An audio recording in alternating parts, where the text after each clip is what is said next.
And most people's gateway into minimalism is that kind of journey of decluttering. But then once we start to work through some of that stuff and they kind of gain that muscle in terms of letting things go, often other things will come up: habits, time management, setting boundaries, and really, really embracing the life that they have always wanted to live, but never had the skills to kind of achieve or had the support to kind of get there. August, welcome back for part 2 on KEAL. How are you doing today? Oh, I'm doing really good, Dev. It's nice to see you. It's excellent to see you again, August. And for those who missed part 1 with August, which was such a scintillating conversation, you can click up here above, below, sideways, in a circle, wherever the link is. Go ahead and check it out after you watch this episode because we had such an incredible time. So let's talk about a little bit kind of the minutia of how you have your day-to-day, so to speak, of a minimalist lifestyle, kind of the organization, the financial considerations that you take into mind as well.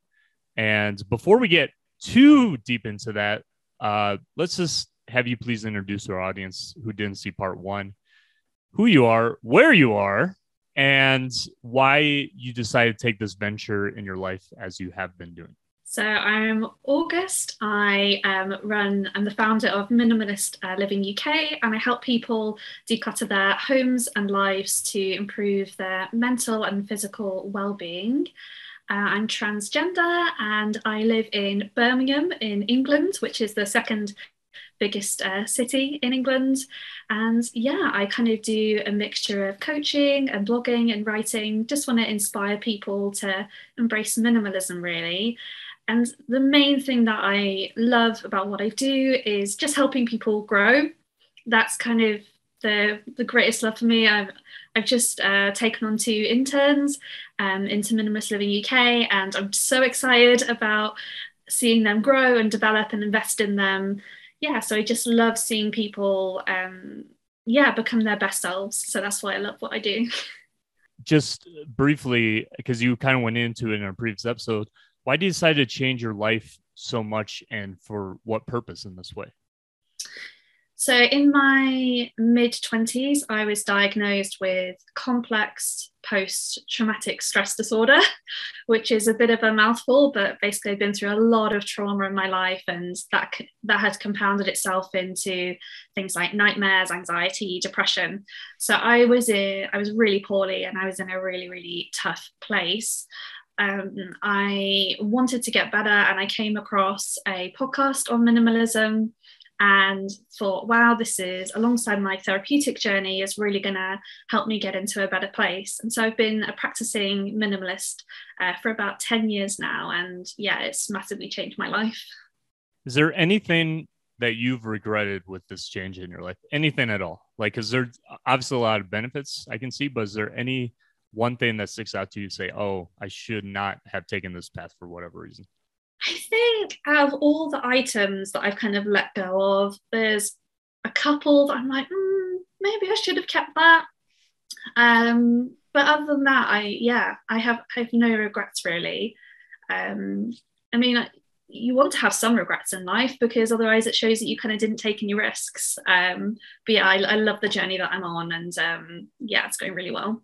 For me, if I would have thrown out a pillow or something like that I really, needed to sleep well, I would have regretted that. But, I keep too much still. So, I'm not quite there yet, but it's very inspiring when I listen to you, at least, August,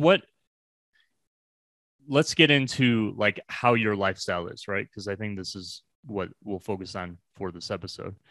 How would you say the importance of practicing daily routines is incorporeal to your minimalist living journey? Like, are you by nature a really organized person, and do you have like these to-do lists, or how is your day-to-day as far as how you plan it, but also maybe balancing that with how you relax and do other activities? So in terms of like personality, I probably would say I am a bit more naturally on the organized side. But what has really pushed me into being organized is having and struggling with a disability. And a lot of people will tell you that if they have a disability, that forces them to be organized, because if you've got extra appointments, if you need to plan more to just get around the place, I find that disabled folks actually are just, more naturally having to be organized. So I think that kind of plays into it a little bit. But I think, like a lot of minimalists, I have various kind of routines that I use throughout the day to kind of just keep my mind clear and focused on my goal, and to, make me feel happy and content and as peaceful as possible. So for me, it really starts with my morning routine. So I start my day, I don't have my phone with me, because the previous night I put it away, and I tend to maybe do a little bit of reading, a little bit of Bible reading, and I start my day with some kind of guided meditation. I use Alexa for that, not that this is a promo for Alexa, but having Alexa rather than having to pick up my phone has been a real game changer for me. And the reason is because I knew that once I picked up my phone to check the time or check an email. Sorry, I don't know that one. Alexa, she's talking. Yeah, Alexa's talking to you there. I could stop 1 second, just turn her off. Sorry about that. Oh, that's fun. We like that. So having Alexa was really helpful for my RSI, and also then not, if I picked up my phone to check the time, I would then somehow end up on social media. So actually making my phone inaccessible for some parts of the day has been a real game changer for me. And then in the evenings as well, I tend to put my phone away about 9 o'clock at night, put it on charge, and then try and have about an hour of winding down, because that's really good sleep hygiene. There's tons and tons of studies that show that, looking at screens, whether that's phone screens or TV screens or laptop screens, that kind of blue light that's in those screens really disrupts our kind of sleeping patterns. So having that sort of hour before bed to just do some reading, and I do some boring things sometimes like Sudoku, or again, I do another guided meditation that just really helps me kind of maintain my focus and get a really, really good night's sleep. And then there's lots of other little things that I do in terms of particularly like my digital minimalism. I just unsubscribe from everything. So if I get an email in the day that I don't need, a newsletter that I signed up for years ago that's kind of popped back up, I'll kind of unsubscribe from that. And in terms of paper clutter as well, I kind of have a system where everything either falls into kind of 4 categories, which is filing, recycling, actions, or I had one other, I think it's archiving. And so the things that kind of need recycling, filing just get done straight away. And then I have a little paper pile, which is stuff that I have to do. So things like paying a bill, things like having to arrange an appointment, and that just kind of makes things manageable. So it's lots of kind of little habits that I have throughout the day that just maintain my focus and help me have a smoother and better day. Do you find it hard with this journey that you're on in your life, that stress is very integral day to day, or is it more manageable for you now over these last 10 years? Like, can you more consciously balance your stress levels, or do certain things just affect you still day to day by this idea of you've weeded out, let's say, so many issues in your life, so many things, whatever it might be? Do any other variables in general with how you've created your life affect you in a very stressful sort of way? So I think there's events that are within our control, and there's stuff that's out of our control. So, for example, I became homeless back in October, not something in my control, but I've never been so more grateful that I was a minimalist at that point, because it made moving my stuff easier. I didn't have, because I had worked over the years to become debt-free, I didn't have that to contend with. So for me, minimalism helps maximize my happiness and kind of peace within what is within my control. because, you know, life always happens. Unfortunately, we have car accidents, people get sick, sometimes we're landed with an unexpected bill. But by creating these daily routines and by reducing all of the stress that's within our control to an absolute minimum, it means that you have space to breathe when stuff does go wrong. And because I have PTSD, and sometimes I will just have a whole week of nightmares, something will trigger it off, and I get really, really tired. Again, in that situation where I just need to take a day to sleep or a day to rest, because I've minimized all my commitments and I don't have loads of cleaning to do because I live in a little studio flat, life is just easier. And so it's definitely, minimalism has had a massive impact on my mental well-being, and it makes everything a lot easier to manage. Wow, that's really insightful. Do you find it generally difficult in any way to have time where you really should be relaxing or having, let's say, fun, quote unquote? Like, do you feel it's forced sometimes, or do you truly like set everything aside and go into that, that peaceful space? Yeah, so I think when I'm at home on a normal week, it's very easy to maintain a routine.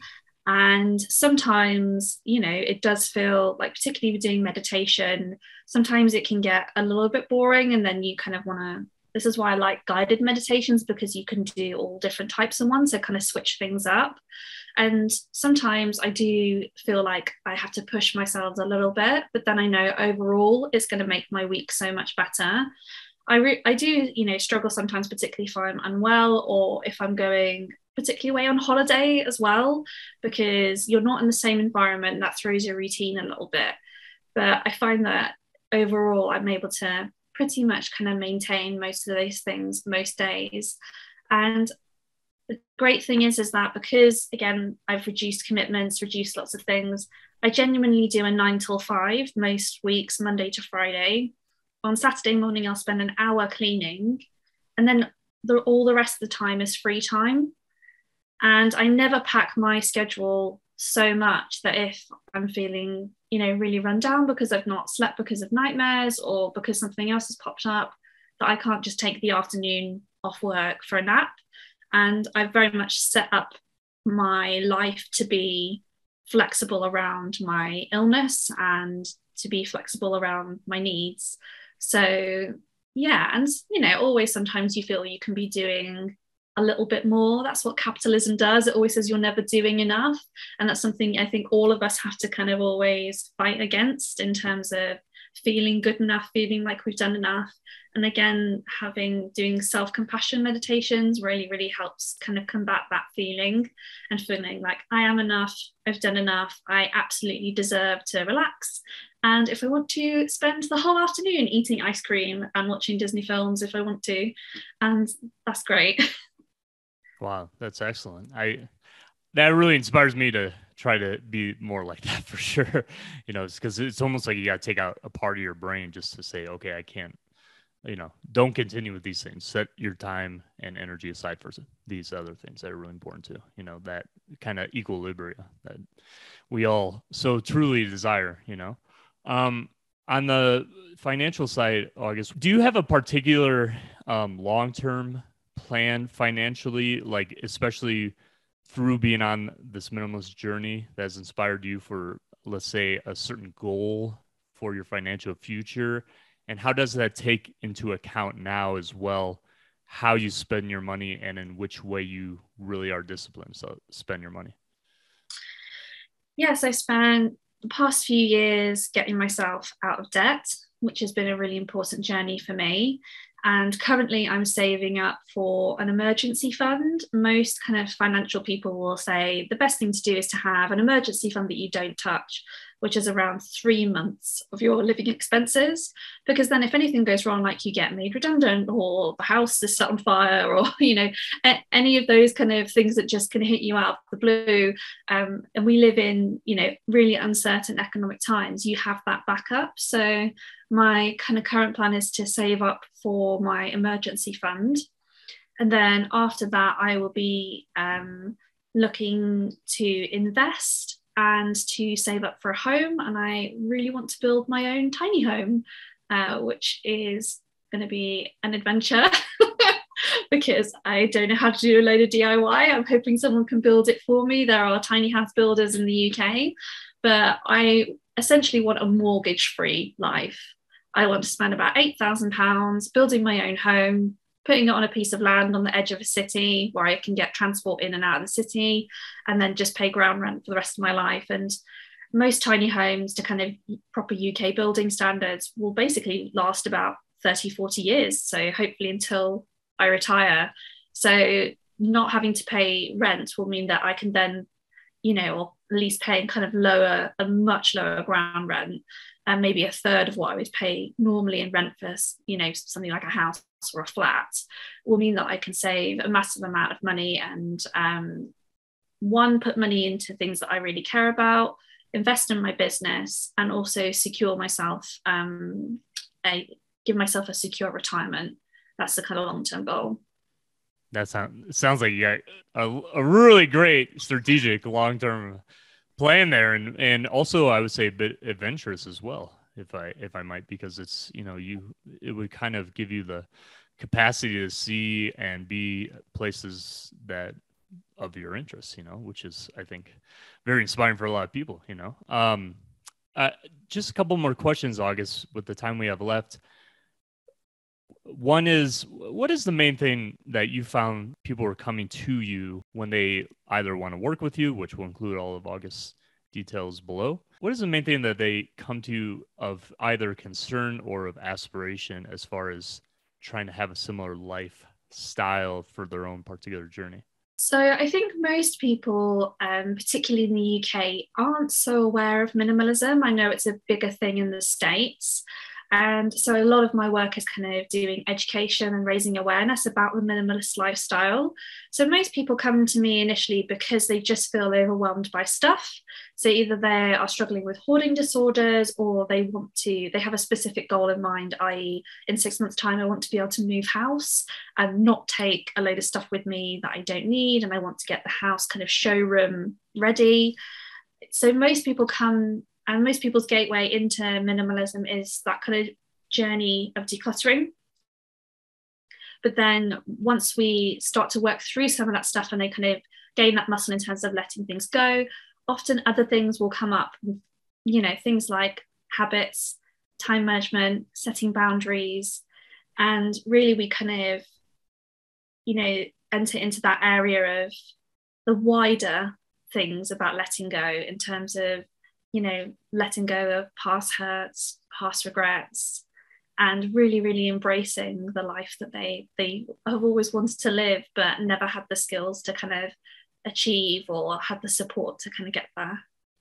I think that's the main, from our previous conversation, this one as well, I think that's one of the biggest things, like creating the life you want, right? Creating the way in which you truly want to live, where you're not feeling like you're, for lack of a better expression, in prison in a certain way, whether it be for work, whether it be with people around you, whether it be with certain, ongoing habits that you have that you want to improve, etc. Right? It's like creating that life that you truly desire, and I think that's why speaking with you, and then the theme itself is just so incredibly important, because it's like helps you hone down on those things you truly want in your life and nothing more, which I think is awesome. August, lastly, within your periphery, like close friends, maybe family, has there been someone that you've inspired and who are taking a similar path as you? Yeah, so I've got a friend that I'm very, very close with, and they saw what I was doing and invited me in to do some decluttering work with them. And they are looking to kind of move house in 6 months. And we went through basically the whole house and have decluttered most of it.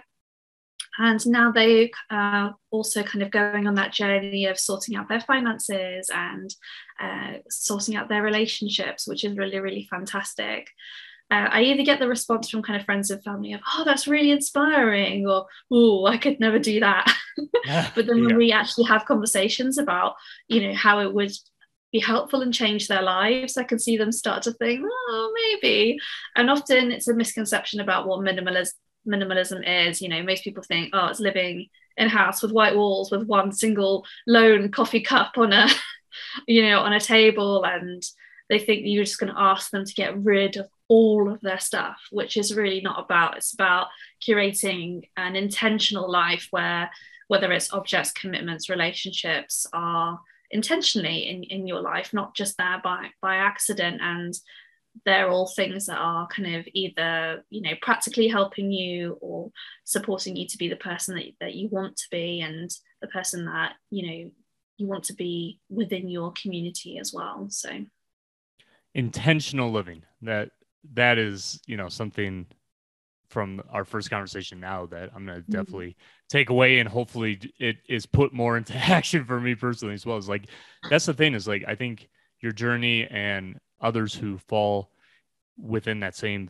theme and lifestyle as we're talking about, there's a lot of awareness brought into your life, a lot of intentionality with what you do. And a few things slip here and there, but you're doing something with a specific purpose and strategic mind frame, which I think is just incredible. And August, we don't have any more time right now, unfortunately, but we're going to find a really, really interesting sort of dynamic in the future with our guests that I hope you'll definitely be a part of if you'd be so inclined. But for now, where can people connect with you, find you, work with you, and just know more about you on a day-to-day basis? Yeah, so main place to find me is www.minimalistliving.uk. There you can find about coaching workshops that I do. I'm also running a retreat in the UK in the autumn if you want to kind of come for a day. It's the Compassionate Minimalist Retreat, and I would love to see you there. And on the socials, you can find me at August Gawen on Twitter. And you can also search for me by typing in Minimalist Living UK into Facebook and Instagram. And I would just, love to connect with people. So, drop me a line. We'll make sure that our colleague includes all of your information in the description, the pinned comments, the show notes on all platforms. And I encourage all of our listeners and viewers to go follow August, check August out, and work with August and be inspired, more than anything. August is just an amazing person to connect with, and I encourage you all to fly over there, wherever you are in the world, and be a part of that. That sounds really great. Maybe with some of that future money you're saving up there, August, you can get my ticket. No, I'm joking. But August, thank you so much again for being on another episode of KEAL. And I encourage all of our listeners and viewers, check out part 1, which was such an incredible conversation as well. And we thank you all for listening and viewing today. Take care, everyone.